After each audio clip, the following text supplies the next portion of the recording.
nosso Economia e Desenvolvimento está aqui no escritório do Dr. Antônio Carlos Nazi. O Nazi esteve aqui conosco já desde o final do ano passado e comentando assuntos econômicos, que é o forte do Nazi. E muitas das coisas que vocês acompanham o programa aqui, que ele previu, aconteceram, estão acontecendo. E mais do que isso, né? Nós vivemos um momento econômico e político efervescente no Brasil. Nazi, prazer em tê-lo aqui novamente em 2015 agora, né? 2015. E o ano começou conforme tu previu, quer dizer, as coisas na área econômica acabaram se processando exatamente como foi a previsão tua, questão de aumento de inflação, aumento de impostos, um arroxo muito grande, desacredita-se no governo, quer dizer, a questão da credibilidade do governo em baixa. Qual é a questão mais importante hoje, a questão econômica ou a questão política? Olha, Silvio, telespectador, eu acho que o problema começa pela área política. A própria eleição dos dois presidentes da Câmara e do Senado, sendo do PMDB, isso criou um novo cenário político brasileiro, no meu entender, complicado para que o governo vá administrar. A relação PT-PMDB é uma relação estremecida, isso é claro. E, então, eu acho que o problema econômico ele está encaminhado, não resolvido, mas está encaminhado.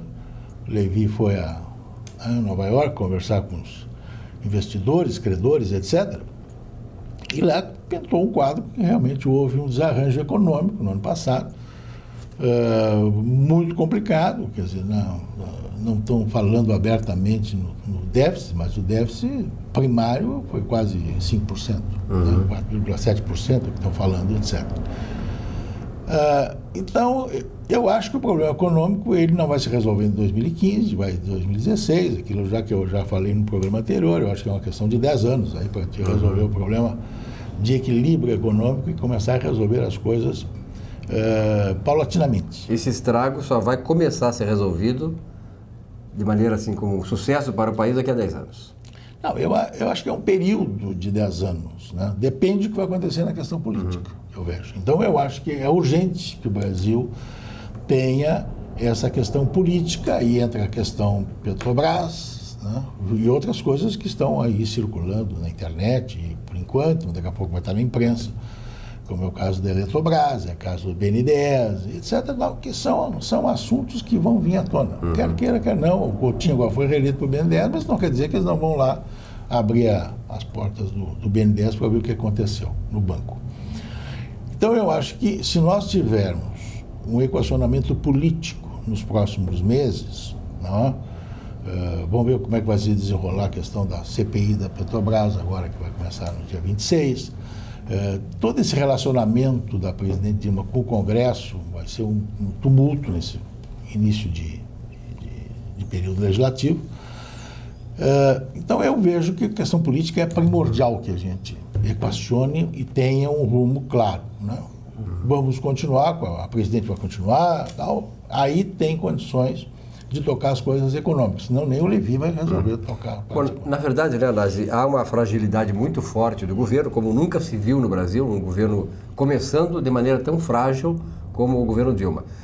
Tu acreditas, pela experiência que tu tens com investidores, com a economia, enfim, com anos e anos que tu tens aí no mercado brasileiro e internacional, que haja ainda condições de o governo recuperar sua credibilidade, ou nós nos encaminhamos para um processo que pode descambar no impeachment?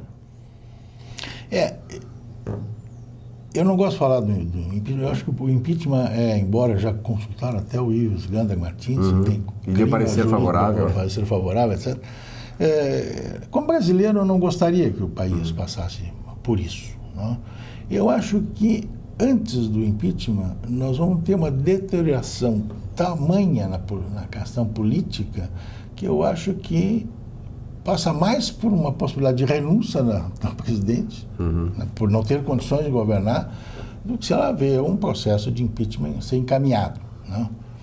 Tem alguns jornalistas, eu comentei antes contigo, que dizem que ela não tem estrutura política, não tem estrutura emocional, né, não tem experiência política para aguentar.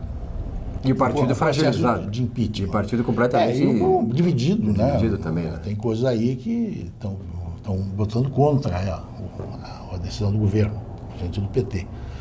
Então, eu vejo a questão política, ela é o primordial para a gente equacionar as outras questões. Por exemplo, nós temos que fazer uma reforma tributária. Não vamos fazer a reforma tributária se não tiver um acerto político. Uma simplificação tributária já passa por uma necessidade de um acerto político, ou seja, pode o governo encaminhar um processo de simplificação, que a Receita Federal está estudando hoje? Pode, mas será que passa no Congresso? Não passa, hoje não passa. Né?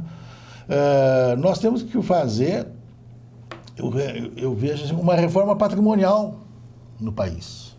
Né?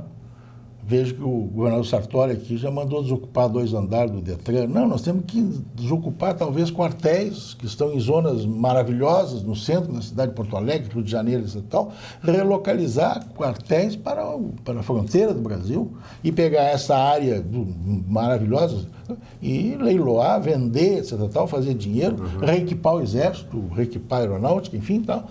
Mas é um ativo fixo que não tem sentido você ter quartéis no centro de Porto Alegre, no centro do Rio de Janeiro, de São Paulo, etc. Tal. Para falar num ponto só, não estou falando nada contra o Exército. Estou dizendo que é uma das coisas que precisam ser feitas. O governo tem que ter força política para propor isso para a nação. Nós não vamos resolver o problema do Brasil se nós não tivermos o problema da educação. Nós temos que reformar todo o primeiro grau, o segundo grau, formar gente, ensino integral, fazer o jovem estudar 14, 15 horas por dia. Não sei se é 8 ou 9, mas tem que estudar mais do que está estudando. Nós temos que melhorar a universidade, estamos criando espaço para a universidade, mas nós temos ainda uma quantidade enorme de gente entre 18 e 24 anos, né, que não está na universidade. Tu passa isso nos Estados Unidos, numa Suécia, numa Coreia, tu tem 90% dessa população entre 18 e 24 na universidade. No Brasil não chega a 30%. Então, nós estamos com tudo por fazer.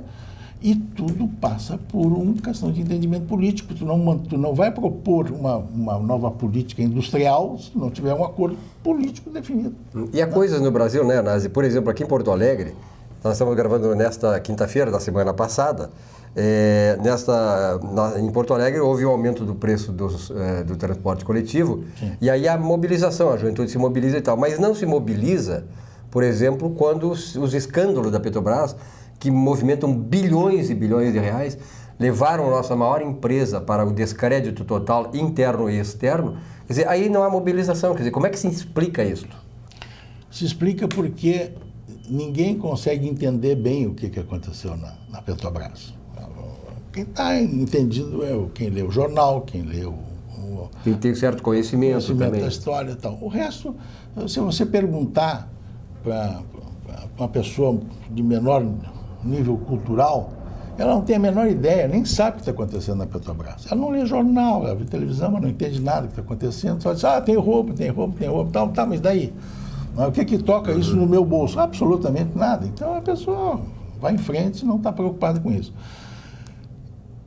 A classe média brasileira, ela tradicionalmente foi a que derrubou o governo, fez os impeachment, etc.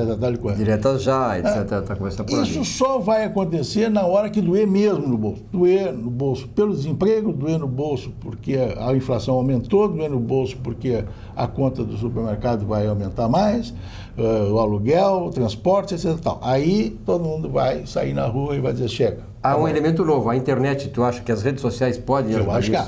Por exemplo, está programado aí pelas redes sociais, dia 15 de março, até o PMDB aí, que hoje no jornal, que transferiu a sua convenção para outra data com medo de que isso vai parar o país. Né? É uma incógnita. Se acontecer isso, bom, mas que tipo de reivindicação essas pessoas vão dizer? Impeachment? Tira Dilma? Tal, ou vai ficar no aumento do transporte coletivo, como ficou aqui em Porto Alegre?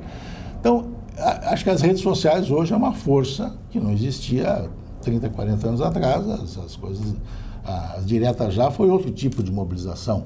Né? Agora não. Mas tu não sabe exatamente quem é que comanda o processo. Naquela ocasião, sabia-se quem é que estava comandando o processo. Os partidos políticos, pela pressão da classe média, foram criando todo aquele cenário para as diretas já. Agora é diferente. Pode ser uma coisa nova? Pode. Já aconteceu lá no ano passado, em junho, aquele negócio durante a Copa, lá um pouco antes, né? Eu vejo que isso pode trazer novidades para o cenário político brasileiro. Mas não creio que vá ser por aí que a gente vai criar um impasse. Vai criar de novo aquele negócio do governo, tem que repensar tudo, tal, como fizeram no ano passado. Vamos começar de novo. Começar de novo. Vamos escutar o que o povo quer dizer, tal, o Congresso. Mas eu simplifico a coisa. Eu acho que precisa, dentro do Congresso Nacional e Poder Executivo e Judiciário, precisa sentar e falar o que nós vamos querer fazer com esse país. Entendimento de alto nível, gente com que não está acontecendo hoje, quer dizer, cada um podendo puxar a brasa para o seu assado. Nós temos essas lideranças hoje? Porque esse é o grande problema, né? Não tem lideranças, né? Não tem hoje um Ulisses Guimarães para reunir a turma, só que deu, acabou, vamos conversar, vamos sentar e vamos resolver. Não, nem Lula, nem Fernando Henrique Cardoso têm liderança suficiente para comandar um processo desse. Tentaram fazer um encontro dos dois, tá sabendo, e o Fernando Henrique saiu pela tangente, não é o momento de conversar. E depois o Lula mesmo sentiu que também não era o momento. Mas foi uma tentativa, né, de gente dos dois partidos. Olha, são as duas lideranças que se tem hoje para tentar chegar a um entendimento. Não vejo esse cenário muito fácil, sinceramente não vejo. E isso traz toda essa situação econômica que é gravíssima, não, em alguns setores, pega a indústria, está aí o Heitor Miller hoje no jornal, dizendo, que ele tem absoluta razão, quer dizer, deterioraram a indústria brasileira, sucatearam a indústria brasileira, não tem nenhum plano industrial de longo prazo, não tem nenhum cenário favorável para quem quer investir. Nossos clientes na área de indústria falam investimento, cara, treme, nada, está brincando, não tem. Tem o problema da água em São Paulo, estava em São Paulo agora semana retrasada, e isso vai bater na produção.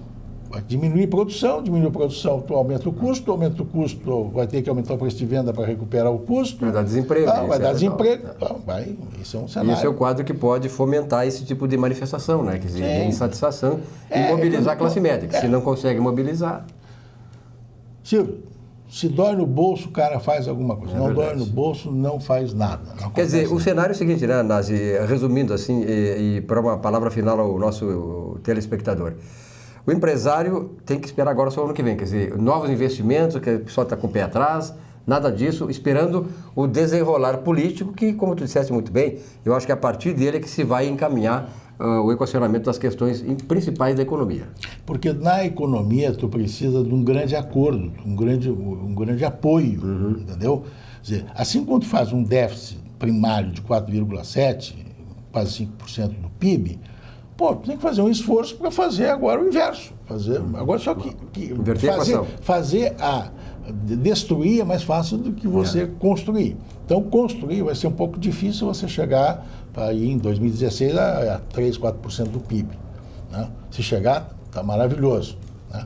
Só que, paralelo a isso, se nós crescer 3 ou 4%, nós temos problema da energia elétrica, nós temos problema da água, temos problema de uma série... Sem crescer negativamente vai dar problema. Infraestrutura, etc. Tal. Eu estava no Paraná semana passada e vendo soja maravilhoso, uma altura fantástica. Cara, colhendo 70 sacos por hectare. 70 sacos por hectare. Há 30 anos atrás colhiam 30. Né? Então, produtividade, inovação, essas coisas todas, são coisas que fazem com que o Brasil tenha condições de recuperar. Mas é um processo difícil de você construir isso. Né? Na agricultura tem um processo mais rápido, mas na indústria, né? Na própria agroindústria, eu vejo o pessoal dar uma parada. Que exige investimentos maiores também, maquinário, etc. Exatamente. Né? E pensar um pouco mais a longo prazo, mercado, essas coisas todas. Né? Então, esse é o quadro. Esse é o quadro. Acho que vamos trabalhar para... Um grande abraço. E ver se a presidência tem um pouco mais de diálogo com... Tá certo. Eu acho que falta diálogo também, né? Eu acho que ela não é muito chegada a trocar ideias, né? Não tem essa essa humildade, né, para chegar aqui, ela não conhece tudo e tal, e sobretudo ela não tem essa sensibilidade política, esse trato político das questões são fundamentais, né? As grandes lideranças brasileiras, Brizola e Ulisses Guimarães, Tancredo Neves, o próprio Fernando Henrique Cardoso eram homens de diálogo. Olha, eu acabei de ler, e recomendo, gostem do cara ou não gostam do cara? A República das Abelhas, do Rodrigo Lacerda, que é neto do Carlos Lacerda, contando a história, uma biografia meio com romance do Carlos Lacerda. E eu estava pensando e estava comentando aqui na empresa, se o Carlos Lacerda existisse, já tinha caído esse governo há muito tempo. Não resistiu. O próprio Brizola era perigo para esse governo também. Né? Mas um grande abraço, uma boa semana, então até o próximo encontro, tá? Tá bom, obrigado.